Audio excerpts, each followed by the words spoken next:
تم دعائیں بھی مانگ رہے ہو اور ڈر بھی رہے ہو کہ پتہ نہیں تمہاری دعائیں قبول ہوں گی بھی یا نہیں۔ اور پتہ ہے دعا قبول کب ہوتی ہے؟ دعاؤں کے قبول ہونے کی سب سے بڑی نشانی تمہارا اللہ پر یقین ہے۔ تمہاری دعاؤں کی قبولیت کا سارا انحصار تمہارے یقین پر ہے، اس لیے تمہیں اپنے یقین پر کام کرنا ہوگا۔ اور پتہ ہے جب یقین کرتے ہیں تب کیا کرنا ہوتا ہے؟ تب جلد بازی نہیں کرنی ہوتی، تب مکمل یقین کے ساتھ قبولیت کا انتظار کرنا ہوتا ہے۔ یہاں یقین کامل ہوا، وہاں دعا قبول ہو گئی۔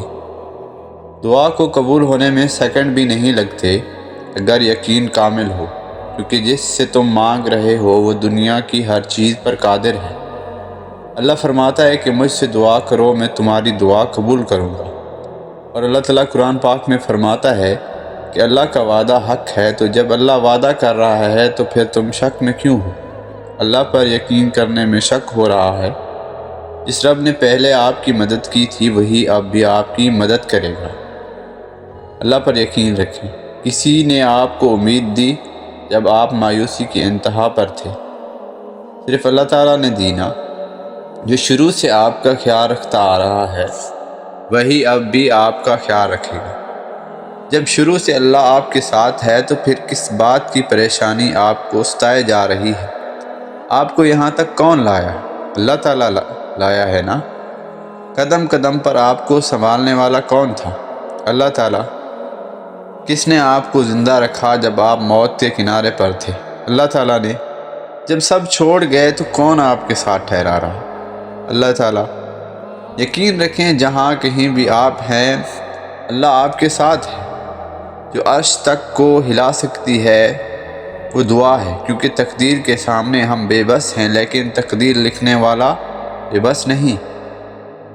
دعا کی طاقت کو کبھی بھی کم نہ سمجھیں۔ تقدیر اور قسمت سے زیادہ طاقت دعا میں ہوتی ہے۔